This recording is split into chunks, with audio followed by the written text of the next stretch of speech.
Welcome to today's program, Surviving on Mars. My name is David Alexander, and you're connected to the Jet Propulsion Laboratory here in Pasadena, California. Humans have always had a fascination for space exploration to go where no man or woman has gone before.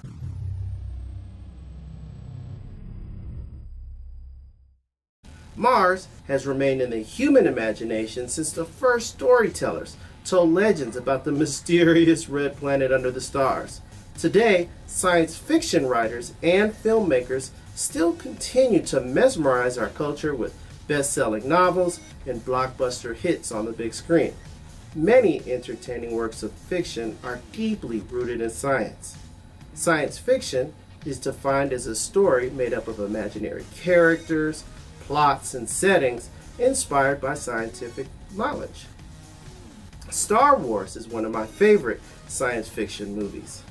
Science fact, on the other hand, is knowledge based on scientific evidence, usually an observation or discovery that has been confirmed repeatedly and is accepted as true is a fact. An example of scientific fact is if you jump up, you know that it's a fact that you will fall back to the earth. In today's program, Surviving on Mars, we're going to explore some of the challenges astronauts will have to overcome to survive and thrive on Mars. But before we do, we need to talk about NASA's exciting pathway to Mars. NASA has some really exciting goals. NASA is developing new technologies and capabilities to send astronauts onward to Mars by the 2030s. For over 40 years, increasingly unmanned explorers like Phoenix and Curiosity have studied the conditions on Mars. This has dramatically increased our knowledge about the red planet and helped pave the way for astronauts. While unmanned explorers have studied Mars, NASA's path for the human exploration of Mars begins in low Earth orbit aboard the International Space Station. Astronauts on the orbiting laboratory are helping us prove many of the technologies and communication systems needed for human missions to deep space, including Mars. The space station also advances our understanding of how the body changes in space and how to protect astronaut health. NASA is using the ISS to conduct cutting-edge research and technology development in order to increase our knowledge about what it takes to live and work for long periods of time in space. Science fiction or science fact? Given NASA's current technology, it would also take our NASA crews about 4 months to travel to Mars. Science fiction or science fact? If your answer is science fiction, please give us a thumbs down. But if your answer is science fact, please give us a thumbs up. If you said science fiction, you're absolutely right. I have a really cool video that I want to share with you that explains how much time it takes to get to Mars. So let's take a look. How do you get to Mars? If you want to send a spacecraft all the way to Mars, first you'll need a fast rocket to escape the pull of Earth's gravity. The heavier your spacecraft, the more powerful your rocket needs to be to lift off. Next, make sure you launch at the right time. Mars and Earth orbit the Sun at different speeds and distances. Sometimes they're really far apart, and other times they come closer together. About every 2 years, the two planets are in perfect positions to get to Mars with the least amount of rocket fuel. That's important. The total trip is over 300 million miles. Finally, make sure your aim is right. You can't shoot for where Mars is at launch time. You have to aim for where it will be when you get there. It's a lot like how a quarterback passes a football. Also, you may need a few thrusts to correct your direction along the way so you don't miss Mars. If all goes well, you'll get to the red planet in about 7 or 8 months. Then, if you actually want to land on Mars, well, that's a whole other challenge.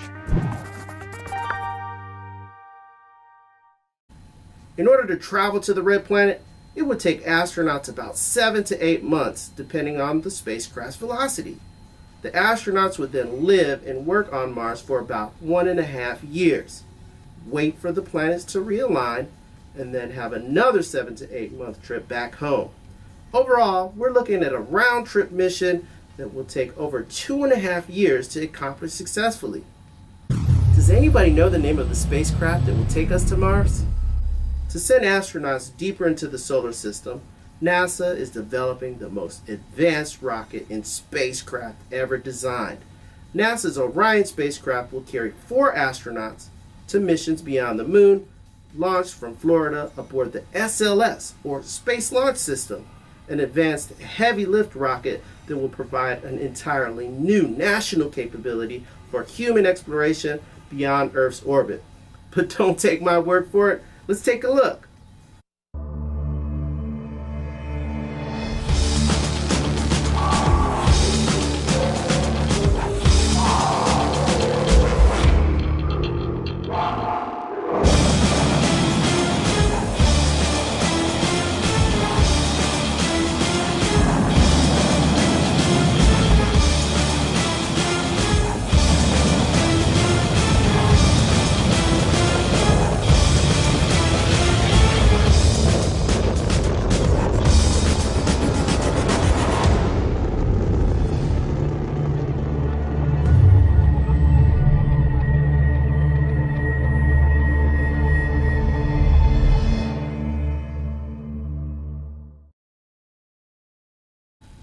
Well, boys and girls, we have learned a lot about NASA's pathway to Mars in a nutshell, but why do we even want to go to Mars?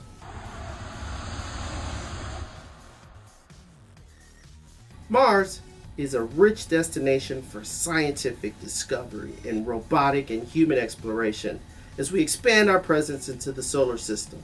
Its formation and evolution are comparable to Earth, helping us learn more about our own planet's history and future.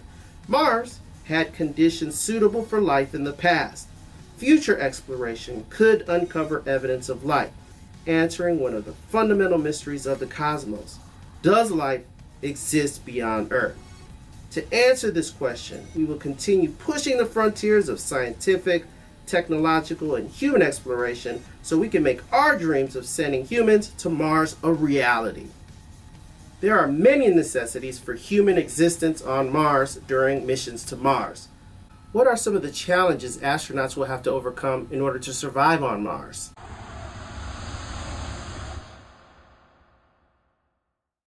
Well, those are really good answers. You all seem very knowledgeable about what it takes to live and work on Mars. Why don't we conduct an activity to further assess your knowledge about surviving on Mars? Well, here's a scenario. Let's imagine that one day you're off exploring the Martian surface in your vehicle, when it suddenly crashes and becomes totally disabled. The only things you can salvage from the wreck are the 13 items listed here on the screen. Your spacesuit remains intact and functioning normally. You're about 200 kilometers, that's about 120 miles away from your base, and it's daytime on Mars. Your base will set out search and rescue parties when you don't return, but you can't be sure that they'll find you before your supplies run out. So you will need to stay alive until rescued, or you can walk back to your base. Here's the assignment. Please get into groups of 2 to 3 students. Your objective is to list these 13 items in order of the most important to least important to surviving on Mars. You may begin. Welcome back, everyone. Can we have 2 groups come up and share what your rankings are? Out of the 13 items, what do you consider the top 5 items which are most important to surviving on Mars? My second question is, pick 3 items from your list which you consider to be the least most important items. Now, while no official solution exists to this problem, a team of experts from NASA has presented these rankings and rationales. Take a look at the screen here, and you can see our experts list of most important to least important items and explanations. Number 1, oxygen, of course, is needed so you can breathe. Number 2, water is essential so you won't dehydrate. As I mentioned before, you could be walking about 200 kilometers or 120 miles back to your base. Number 3 is food. Food is very important to keep your energy levels up. Number 4 is the star map. Now this is very much needed so we can use the stars to help us navigate back to the base. Number 5 is a solar-powered radio, which is needed so you can contact the rescue party once we see them. So number 6 If we encounter difficult terrain and need to rappel down a mountain, for example, the rope will definitely be needed. Number 7, obviously if someone is hurt or needs medical attention, the first aid kit will help you. Number 8, the parachute can help move many of the items salvaged from the wreck from point A to point B. Number 9 is a special flare kit created for Mars, which will serve as a distress signal to the rescue party. Number 10, milk definitely does a body good, but in this case, the milk containers are bulky duplicates. Number 11, as I mentioned in the scenario, it's daytime, and although it's still cold out on Mars, the heater will not be necessary, especially since you'll be walking. You will be generating body heat inside of your spacesuit. Number 12, now this is very interesting. The compass is absolutely useless on the planet Mars. The magnetic fields on Mars are localized, and Mars does not have an Earth-like magnetic field, which indicates a North Pole and a South Pole to give direction on a compass. This is why the star map is a higher priority. 13. The least useless items on the list are the matches. Because of the lack of oxygen, the matches will not burn. A special congratulations to many of you who recognize that oxygen, food, and water are amongst some of the top items needed in our activity as survivors on Mars. I'm sure we will all agree that in order to successfully thrive on Mars, there are many different types of technology and equipment that we'll need in order to be successful. So let's take a closer look at the essentials to living and surviving on Mars. But first, science fiction or science fact? Mars is red hot. If your answer is science fiction, please give us a thumbs down. But if your answer is science fact, please give us a thumbs up. Now here's the answer. The answer is science fiction. Here's a video that actually explains why. Is Mars red hot? Mars may look hot, but don't let its color fool you. Mars is actually pretty cold. In orbit, Mars is about 50 million miles farther away from the Sun than Earth. That means it gets a lot less light and heat to keep it warm. Mars also has a hard time holding on to the heat it does get. On Earth, much of the Sun's heat gets trapped in our atmosphere, which acts like a blanket to keep our planet warm. But Mars's atmosphere is about 100 times thinner than Earth's, so heat from the Sun can easily escape. How easily? If you were standing on the Martian equator at noon, it would feel like summer at your feet, but winter near your head. At night, it's even worse. When the sun goes down, temperatures can plummet to negative triple digits. And beware of cold winter nights when it could drop even lower. So if you plan to visit, better bring a spacesuit to keep warm. Mars really is a pretty cool planet.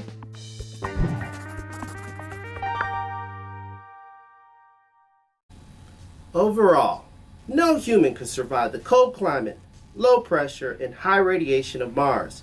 If you went to Mars without an appropriate spacesuit, the oxygen in your blood would literally turn into bubbles. Science fiction or science fact? Is NASA creating a new Z2 suit that illuminates in different colors so astronauts can see each other at night? Science fiction or science fact? If your answer is science fiction, please give us a thumbs down. But if you feel the answer is science fact, please give us a thumbs up. Science fiction or science fact?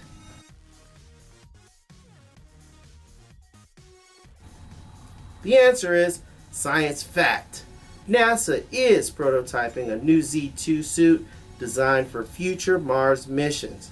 The design uses Luminex wire and light-emitting patches so crew members can, in fact, identify one another. And NASA is engineering a spacesuit which features important functions such as micrometeorite, thermal, and radiation protection.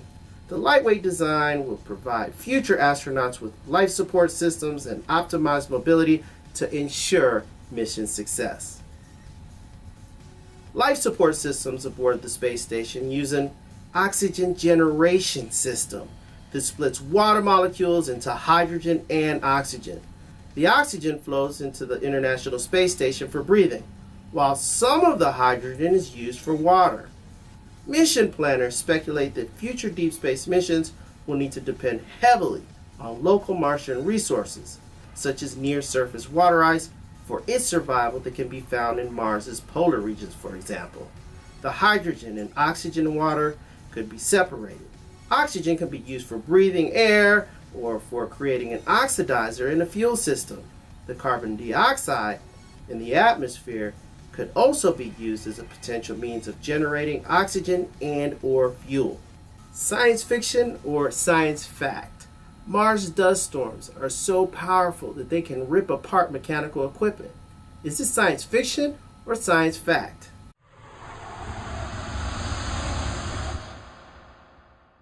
If your answer is science fiction, please give us a thumbs down.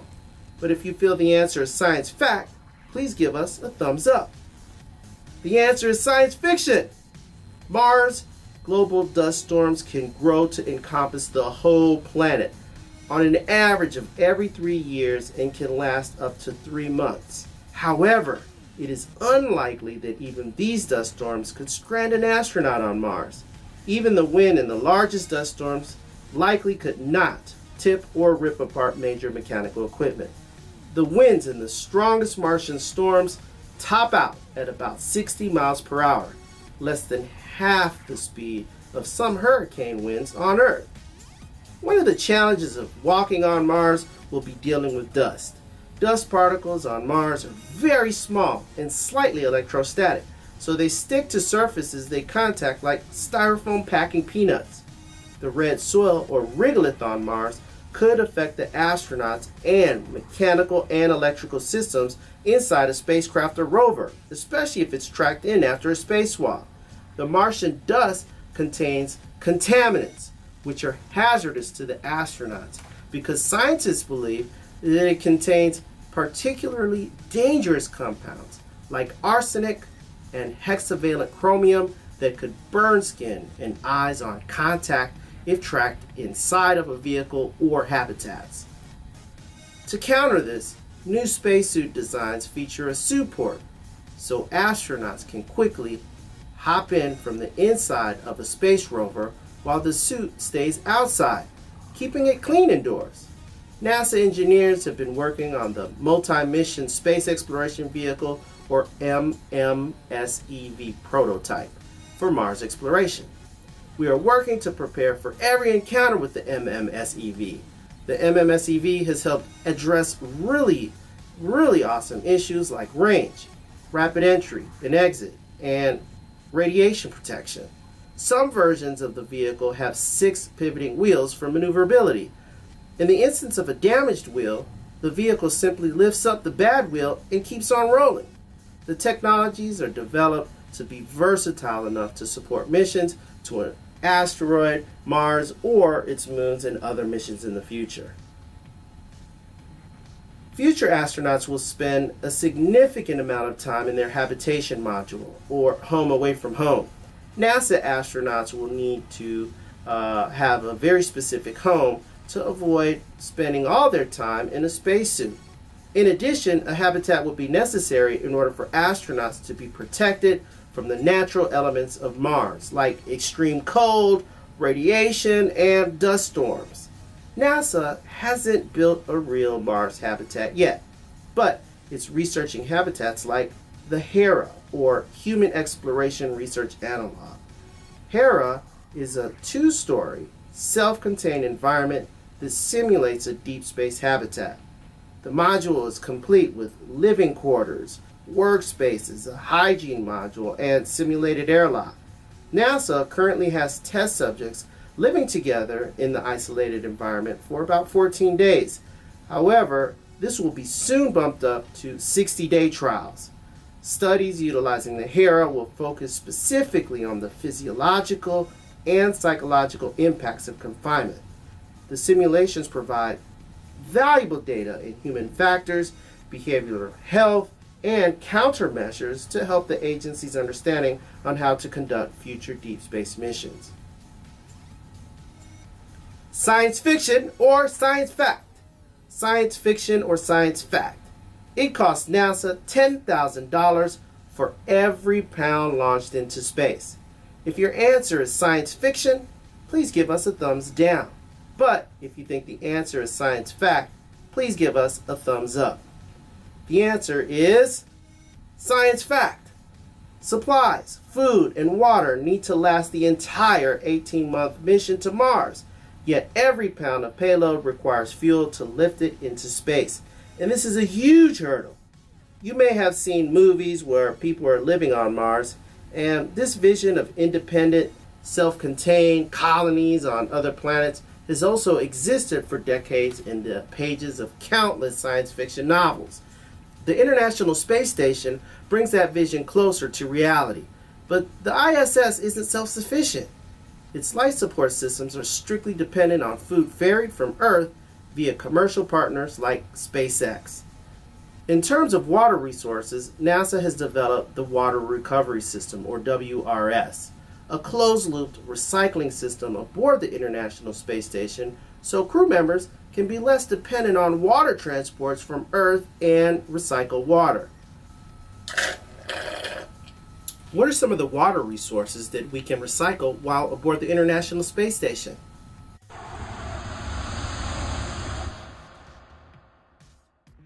Astronaut wastewater is captured from urine, hand washing, oral hygiene, sweat, or even moisture from their breath. Then, impurities and contaminants are filtered out of the water.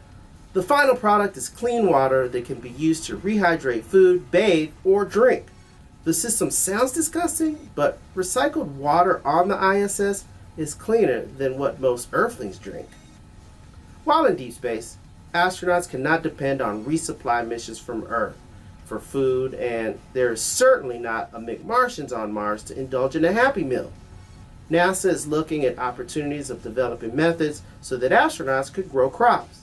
Instead of transporting tons of food to Mars, crew members could just bring seeds and grow them in a Martian greenhouse to establish and maintain off-Earth farms.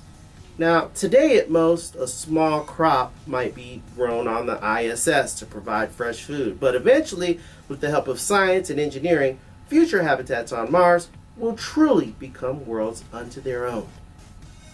Although space travel looks easy on TV and in the movies, in reality, it causes short-term and long-term health problems for the crew during deep space missions. Here on Earth, we have the force of gravity, a force our bodies have to work against, which keeps our cells, bones, and muscles strong. Remove the force of gravity from the equation, and over a long-term period of time, microgravity has a very, very strong impact on human bodies. Human bodies undergo dramatic changes like muscle atrophy and bone loss.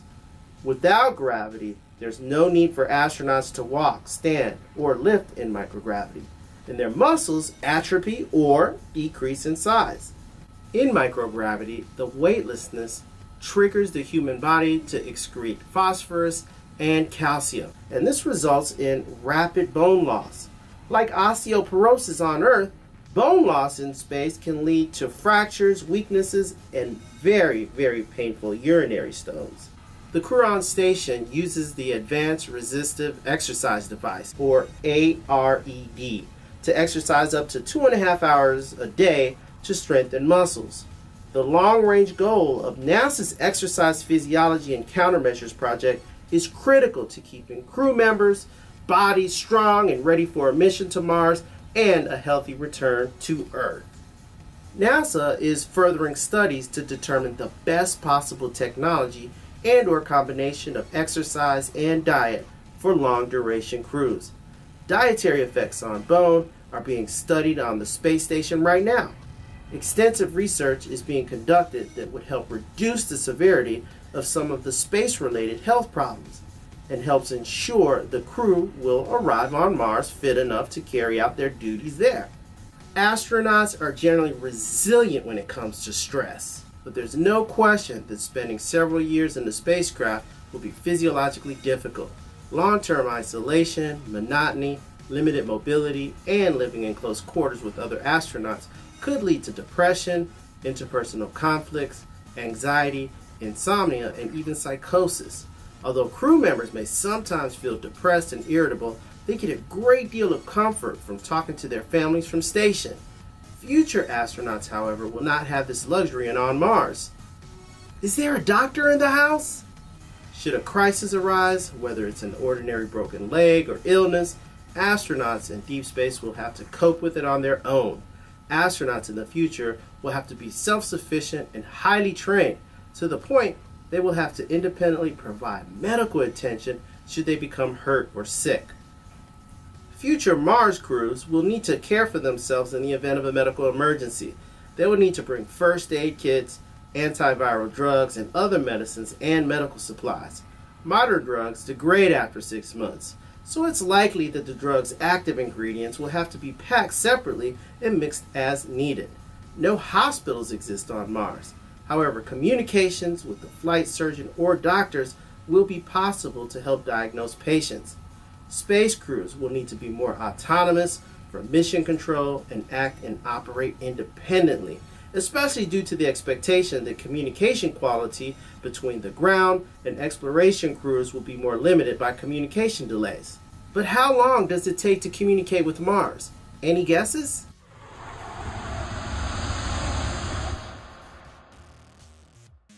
Great guesses.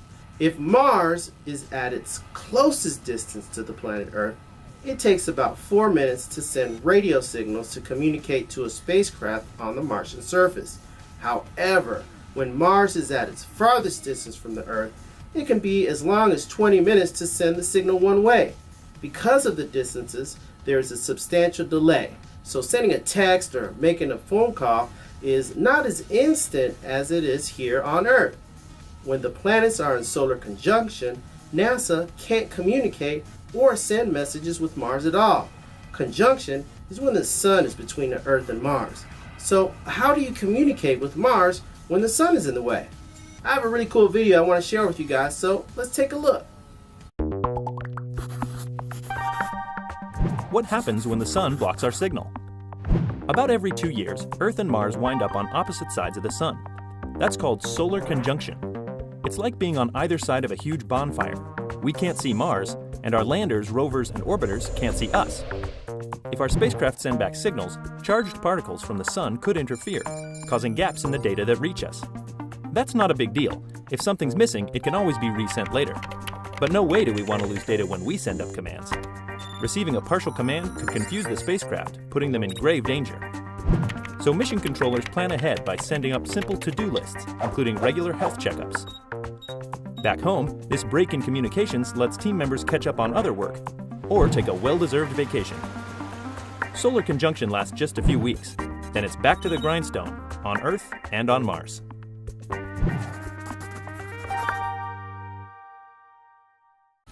I really enjoy science fiction because it explores possible realities that are not our own. It's a mesmerizing genre to read and write in, and in many ways, it's the peak of human creativity. It's amazing to see elements of science fiction become a reality as science fact. One of my favorite quotes is by Carl Sagan, and he states, "Imagination will often carry us to worlds that never were, but without it, we go nowhere." Boys and girls, I cannot stress it enough how important it is to keep your imaginations and dreams alive. If it is your dream to become an astronaut or engineer someday, then keep those dreams alive. There will be many milestones and challenges you will be faced with. I guarantee it. But it's not about the destination. It's about the lessons you learn and share throughout your journey. So there you have it. We've learned a lot about NASA's missions and future goals of sending humans to Mars by the 2030s. Mars won't happen overnight, but you are all an important part of NASA's vision. After all, boys and girls, you are the next generation of explorers, and we're counting on you to be strong in math and science. NASA thanks you for being on board, and we look forward to the amazing things that you will be doing to accomplish our journey to Mars. My name is David Alexander, and thank you all for connecting today.